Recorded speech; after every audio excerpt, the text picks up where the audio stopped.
Hello बच्चों, कैसे हैं आप सब। पिछली क्लास में हम लोगों ने इलेक्ट्रिक चार्ज और उसकी सारी प्रॉपर्टीज़ के बारे में स्टडी की। चार्ज क्या होते हैं, कितने तरह के चार्ज होते हैं, उनकी क्या क्या प्रॉपर्टीज़ हैं, इन सबको हमने अच्छी तरह से समझ लिया। आज हम लोग पढ़ेंगे कूलम्स लॉ के बारे में। दो चार्ज बॉडीज़ के बीच में आपस में जो फोर्स लगेगा, इलेक्ट्रिक फोर्स, चाहे वो रिपल्सन का फोर्स हो, अट्रैक्शन का फोर्स हो, वो फोर्स कितना होगा और वो फोर्स किन किन बातों पे डिपेंड करेगा, क्या क्या उसकी प्रॉपर्टीज़ होंगी, उनके बारे में आज हम स्टडी करते हैं। तो आज का हमारा टॉपिक जो है वो है कूलम्स लॉ।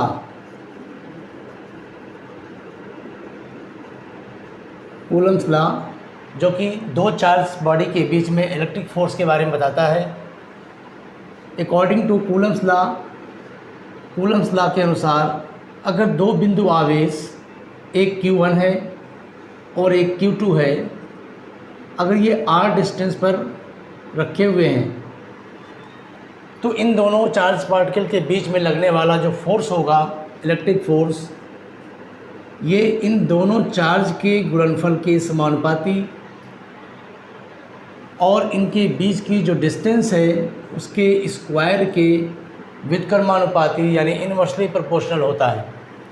यानी दो चार्ज पार्टिकल के बीच में जो फोर्स लगेगा वो दो बात पर डिपेंड कर रहा है, क्या क्या, इन दोनों चार्ज की क्वांटिटी कितनी है उसके प्रोडक्ट पर, इनके बीच की जो डिस्टेंस है उसके स्क्वायर के इनवर्सली प्रोपोर्शनल। सेम इसी तरह से हम लोगों ने ग्रेविटेशनल फोर्स के बारे में पढ़ा था कि अगर दो मास पार्टिकल m1 और m2 r डिस्टेंस पर हों तो इनके बीच में लगने वाला जो ग्रेविटेशनल फोर्स होगा वो इनके मास पर डिपेंड करता था और इनके बीच की डिस्टेंस के स्क्वायर के इनवर्सली प्रोपोर्शनल। तो ये तो ग्रेविटेशनल फोर्स और इलेक्ट्रिक फोर्स के बीच में कुछ सिमिलरिटीज़ हैं कि ये भी इनवर्स स्क्वायर लॉ को फॉलो करता है और ये भी इनवर्स स्क्वायर लॉ को फॉलो करता है। इनवर्स स्क्वायर लॉ का मतलब हुआ कि ऐसा फोर्स जो डिस्टेंस को बढ़ाने पर बहुत तेज़ी से घटता हो, डिस्टेंस को कम करने में बहुत तेज़ी से बढ़ता हो। यानी फोर्स और डिस्टेंस के बीच में अगर आपको ग्राफ बनाना हो, इधर फोर्स शो किया जाए, इधर डिस्टेंस शो किया जाए, जैसे जैसे डिस्टेंस आप बढ़ाएंगे फोर्स की वैल्यू बहुत तेज़ी से कम होगी, स्क्वायर लगा हुआ है तो ग्राफ इस तरह से बनता है। ठीक, तो ये तो सिमिलरिटी है, लेकिन इन दोनों फोर्स में डिफरेंस क्या है वो हमें समझना है। ग्रेविटेशनल फोर्स इस दोनों मास पार्टिकल के बीच के मीडियम पे डिपेंड नहीं करता था। दो मास पार्टिकल एयर में रखे हों या वाटर में रखे हों या किसी मीडियम में हों, उनके बीच ग्रेविटेशनल फोर्स बीच के मीडियम पे डिपेंड नहीं करता। दूसरा चीज़, अगर इन दोनों मास के अलावा यहाँ पर एक तीसरा मास आ जाए m3, तो ये सब आपस में एक दूसरे को अट्रैक्ट करेंगे, लेकिन इन दोनों मास के बीच में जो भी फोर्स काम कर रहा था, या हम कहते हैं इस m1 के ऊपर कितना फोर्स काम कर रहा है, तो पहले इस m1 के ऊपर सिर्फ ये m2 का फोर्स काम कर रहा था, अब m3 का काम करेगा। लेकिन अगर ये बोला जाए कि इन दोनों के बीच फोर्स जितना पहले था क्या अभी भी उतना है, तो अभी भी उतना ही होगा। तीसरे मास के आने से इन पर कोई इफेक्ट नहीं पड़ेगा। लेकिन ये दो डिफरेंस यहाँ पर आपको देखने को मिलेगा कि दो चार्ज के बीच में जो फोर्स लगता है वो एक तो इन दोनों चार्ज पार्टिकल के बीच का जो मीडियम है उस मीडियम पर भी डिपेंड करेगा। एयर में फोर्स सबसे ज़्यादा होता है, इसके अलावा कोई और मीडियम हो तो फोर्स की वैल्यू कम हो जाती है। दूसरा, किसी तीसरे चार्ज के प्रेजेंस से कोई दूसरा चार्ज अगर उपस्थित हो जाए तो उससे इन दोनों के बीच में क्या इफेक्ट पड़ेगा, तो हम कहेंगे not affected by presence of any other charge body. कोई तीसरी चार्ज बॉडी आ जाए तो इन दोनों के बीच फोर्स पर कोई इफेक्ट नहीं पड़ता। तो चलिए आइए देखते हैं इस फोर्स की क्या क्या प्रॉपर्टीज़ हैं। पहला हमने देखा कि जो इलेक्ट्रिक फोर्स है दोनों चार्ज पार्टिकल के प्रोडक्ट के डायरेक्टली प्रोपोर्शनल, इनके बीच की डिस्टेंस के इनवर्सली प्रोपोर्शनल और इनके बीच का जो मीडियम होगा उस पर डिपेंड करेगा। तो एक इन दोनों को मिला के कॉमन से जो फार्मूला बनता है, एक जनरल फार्मूला फोर्स का पढ़ते हो, 1/4 पाई एप्सिलॉन के Q1 Q2/r। ये इलेक्ट्रिक फोर्स का जनरल फार्मूला है, दो चार्ज पार्टिकल के बीच लगने वाला फोर्स। तो देखिए फोर्स किस पे डिपेंड कर रहा है, ये पूरा एक फार्मूला हुआ है। इसमें आपको मालूम है कि इस पूरे चीज़ की वैल्यू कांस्टेंट होती है, 1/4 पाई एप्सिलॉन नॉट, इसकी वैल्यू कांस्टेंट है। वो वैल्यू क्या होती है, तो बताया गया कि ये वैल्यू होती है 9 इंटू 10 के पावर 9, 9 इंटू 10 के पावर 9, यूनिट हो जाएगी इसकी न्यूटन मीटर स्क्वायर पर कूलम स्क्वायर। अब इसमें जो अलग अलग सिंबल को समझा जाए कि इसमें जो एप्सिलॉन नॉट एक सिंबल आ रहा है, इसको हम लोग क्या कहते हैं। ये होता है आपका electric permittivity, electric permittivity of vacuum या एयर कह दीजिए, electric permittivity of vacuum. Hindi में बोलेंगे निर्वात की विद्युतशीलता, निर्वात की विद्युतशीलता। इस वर्ड को भी थोड़ा सा हमको समझना पड़ेगा, क्योंकि जो वर्ड यहाँ पर परमिट का इस्तेमाल हो रहा है, हम जानते हैं परमिट का मतलब होता है परमिशन देना, यानी किसी मीडियम की जो परमिटिविटी है, इसका मतलब क्या हुआ कि वो मीडियम परमिशन दे रहा है, परमिट कर रहा है किसको, फोर्स को नहीं, लेकिन इसका उल्टा होता है। ये वर्ड हमको कंफ्यूज करता है। परमिटिविटी ऑफ एनी मीडियम या परमिटिविटी ऑफ वैक्यूम, इसका अर्थ ये हुआ, देखिए किसी भी मीडियम की जो परमिटिविटी है, इसका अर्थ होता है कि वो मीडियम परमिट करता है, लेकिन किसको परमिट करता है, अपने जो अंदर की जो चीज़ें हैं वो मीडियम अपने आप को परमिट करेगा। क्या परमिट करेगा, इन दोनों चार्ज के बीच में जो भी इंटरेक्शन है, जो भी फोर्स लगा उस फोर्स को डिक्रीज़ करे, यानी अपनी फील्ड को परमिट कर रहा है। वो इन दोनों चार्ज के बीच लगने वाला जो इलेक्ट्रिक लाइन ऑफ फोर्सेज है उसको गुजरने की परमिशन नहीं दे रहा, बल्कि परमिटिविटी ऑफ मीडियम का मतलब हुआ कि वो मीडियम अपनी फील्ड को परमिट करता है, अपनी एक फील्ड क्रिएट करता है और कहता है जाओ इन दोनों चार्ज के बीच की फोर्स को कम कर दो। यानी किसी मीडियम की परमिटिविटी जितनी ज़्यादा होगी, उस मीडियम में फोर्स की वैल्यू उतनी ही कम हो जाएगी। तो परमिटिविटी का मतलब ये हो गया। तो एप्सिलॉन नॉट जो होता है वो इलेक्ट्रिक परमिटिविटी ऑफ वैक्यूम है, और इसके अलावा कोई भी मीडियम हो, हर मीडियम की परमिटिविटी अलग अलग होगी। किसी मीडियम की परमिटिविटी को हम हमेशा वैक्यूम वाली परमिटिविटी से कंपेयर करते हैं, और वैक्यूम के कंपेयर में जितनी परमिटिविटी होगी, जितने टाइम्स होगी, उसको एक नाम दे देते हैं dielectric constant, dielectric constant, परावैद्युतांक। अगर इसको हिंदी में अलग अलग समझा जाए, परावैद्युत अंक, यानी एक ऐसा डिजिट होता है, एक ऐसा अंक होता है जो बताता है कि इस मीडियम की परमिटिविटी ऑफ वैक्यूम के कंपेयर में, निर्वात के कंपेयर में कितने टाइम्स है। तो इस चीज़ को हम बोलते हैं डाइलेक्ट्रिक कांस्टेंट, और इसका सिंबल होता है के। यानी जो के होता है वो एक्चुअल में किसी मीडियम की परमिटिविटी और वैक्यूम की परमिटिविटी के बीच का रेशियो होता है। K equal to epsilon upon epsilon not, क्योंकि निर्वात की जो विद्युतशीलता है एप्सिलॉन नॉट, जब निर्वात में दो चार्ज रखे होंगे तो उस समय हम फोर्स में इसका इस्तेमाल करेंगे, और निर्वात के अलावा कोई मीडियम होगा तो उस मीडियम की परमिटिविटी लेना पड़ेगा। तो यहाँ से पता चला कि किसी भी मीडियम की परमिटिविटी कितनी होती है, तो हम कहते हैं कि निर्वात के कंपेयर में पता कर लो, एक टाइम है, दो टाइम है, 3 टाइम्स है, 3 गुना 4 गुना।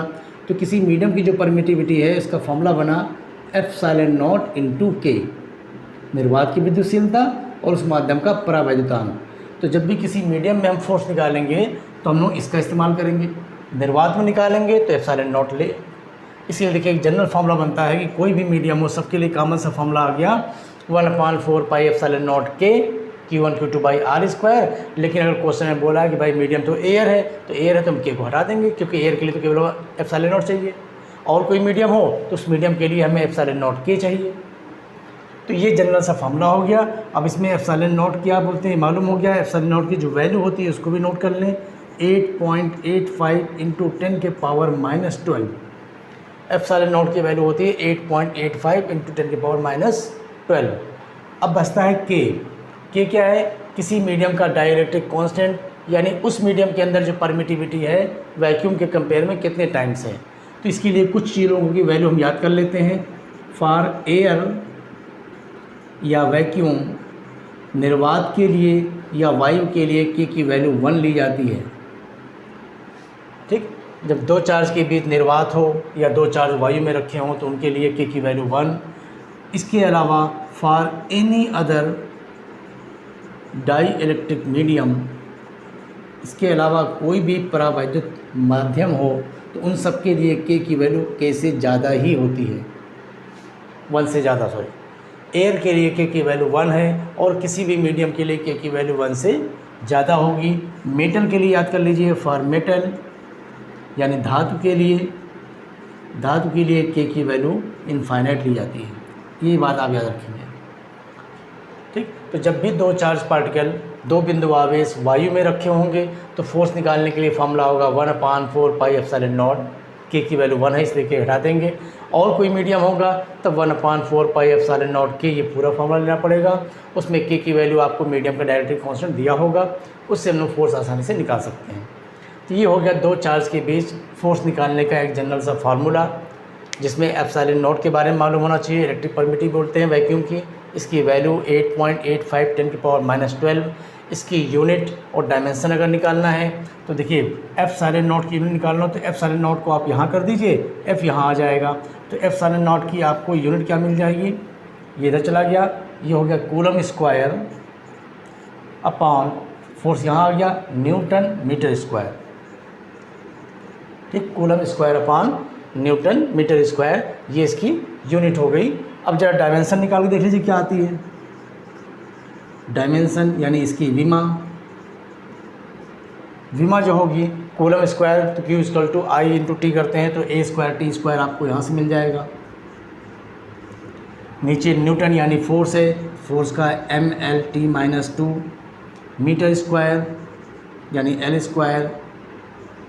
सबको सॉल्व किया गया तो m-1, L यहाँ पे 3 है तो L-3 A² और T के पावर 4, ये इसकी डायमेंशन आ गई, ठीक। तो दो चार्ज के बीच फोर्स कितना है उसका एक जनरल सा फार्मूला। उसमें के क्या चाहिए होता है, के होता है डाइलेक्ट्रिक कांस्टेंट। एक्चुअल में जो डाइलेक्ट्रिक कांस्टेंट है वो बताता है किसी मीडियम की परमिटिविटी वैक्यूम के परमिटिविटी के कंपेयर में कितने टाइम्स है। क्योंकि ये एक नंबर है इसलिए इसकी कोई यूनिट नहीं होती, कोई डायमेंशन नहीं होता। के को एक दूसरी तरह से भी डिफाइन कर सकते हैं। देखिए इस फॉर्मूले में अगर हम एयर के लिए फोर्स निकाल लें, मान लीजिए दो चार्ज एयर में रखे हुए हैं r डिस्टेंस पर, तो उसमें हम फोर्स का फॉर्मूला लेंगे 1/4 पाई एप्सिलॉन नॉट, के नहीं लिखेंगे। वही दोनों चार्ज उतने ही डिस्टेंस पर अगर किसी मीडियम में हो तो फार्मूला ये पूरा इस्तेमाल होगा। तो दोनों फोर्स के फॉर्मूले में दोनों फोर्स की वैल्यू में डिफरेंस है। वो डिफरेंस क्या होगा, एयर में फोर्स ज़्यादा होगा, मीडियम में कम होगा। अगर हम दोनों को डिवाइड कर दें तो हमको पता चलेगा K = force in air upon force in medium. यानी दो चार्ज के बीच एयर में रखने पर उनके बीच का फोर्स और उन्हीं दोनों चार्ज को उतनी ही डिस्टेंस पे मीडियम में रखने पे जो फोर्स आएगा उनके रेशियो जो होगा उसी को डाइलेक्ट्रिक कांस्टेंट कहते हैं, ठीक है। तो डाइलेक्ट्रिक कांस्टेंट को दो तरह समझ सकते हैं, परमिटिविटी से कंपेयर करके और फोर्स से कंपेयर करके, ठीक। ये जनरल सी बातें हो गई। अब देखते हैं फोर्स की क्या क्या प्रॉपर्टीज़ हैं, इस मामले में और क्या बातें हमको याद रखनी है, इनकी क्या लिमिटेशंस हैं, कुछ न्यूमेरिकल्स करते हैं, ठीक है। चलिए इसको जाते हैं।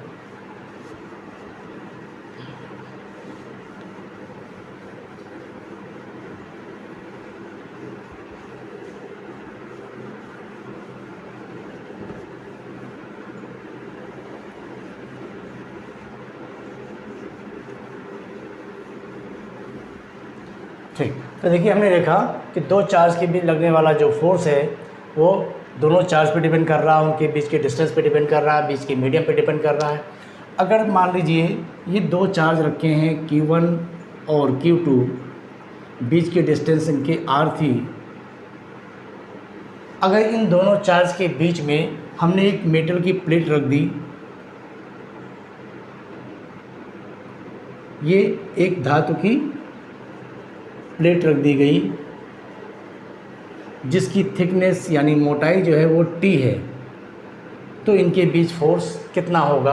अब फार्मूला क्या लिखेंगे, अब इनके बीच फोर्स आ जाएगा 1/4 pi epsilon not Q1 Q2 upon इनके बीच की डिस्टेंस जो एयर में थी वो R थी, T थिकनेस में हमारी प्लेट आ गई तो डिस्टेंस लिखेंगे R - T इसका स्क्वायर। जब दो चार्ज के बीच में कोई मेटल की प्लेट रख दी जाए तो उसकी थिकनेस को हम यहाँ से माइनस कर देंगे। मेटल का जो डाइलेक्ट्रिक कांस्टेंट होता है वो 0 होता है, इसलिए ये फार्मूला बनेगा। अब यहीं से आप एक पॉइंट निकाल सकते हैं कि अगर इस मेटल प्लेट की थिकनेस को हम बढ़ाएं, टी की वैल्यू को बढ़ाते जाएं, बढ़ाते बढ़ाते इनके बीच की जो डिस्टेंस है उसको पूरा फुल कर दें, यानी 2 पॉइंट चार्ज के बीच का जो मीडियम है पूरा अगर मेटल से भर दिया जाए, तब क्या होगा। अगर देखिए इसी में टी की वैल्यू को अगर हम बढ़ाते जाएँ, बढ़ाते बढ़ाते टी की वैल्यू कितनी कर दें, आर के इक्वल, तो जब टी इक्वल आर कर देंगे, इसका मतलब क्या हुआ, metal is filled between charges, यानी आवेशों के बीच में धातु को पूरा भर दिया जाए, धातु की प्लेट पूरी तरह से भरी हो, तो क्या होगा, अब टी इक्वल टू आर के इक्वल हो गया। अब यहाँ देखिए टी जब आर के इक्वल होगा तो ये वैल्यू 0 हो जाएगी, और फोर्स की वैल्यू 0 से डिवाइड कर रहे हैं तो फोर्स आपका क्या हो जाएगा, इनफाइनाइट हो रहा है। सीधे हम कह देते हैं कि फोर्स लगता ही नहीं। जब 2 चार्ज के बीच में मेटल की प्लेट रखी हो पूरी तरह से, तो उनके बीच कोई फोर्स नहीं लगता, ये बात आप याद रखिएगा, ठीक है। तो ये हो गया हमारा चार्ज के बारे में। अब देखिए इसकी जो कुछ लिमिटेशंस हैं, पहली बात तो याद रखिएगा, ये जो फार्मूला हम पढ़ते हैं फोर्स का 1/4 pi epsilon not Q1 Q2 by r square, ये एयर के लिए है, किसी और मीडियम के लिए तो यहाँ पर के लिखेंगे। अब ये फार्मूला क्या हर जगह वैलिड है, तो इसके लिए ध्यान रखेंगे ये formula valid only for point charges. ये कूलम्स के अलावा जो फार्मूला बनाया गया उस फार्मूले की लिमिटेशन है कि ये फार्मूला सिर्फ पॉइंट चार्जेस के लिए ही वैलिड है, इस बात को ध्यान रखिएगा। पॉइंट चार्ज का मतलब हुआ कि बहुत छोटे छोटे चार्ज पार्टिकल के लिए ही वैलिड होगा, जहाँ चार्ज का डिस्ट्रीब्यूशन होगा, जहाँ चार्ज फैले होंगे।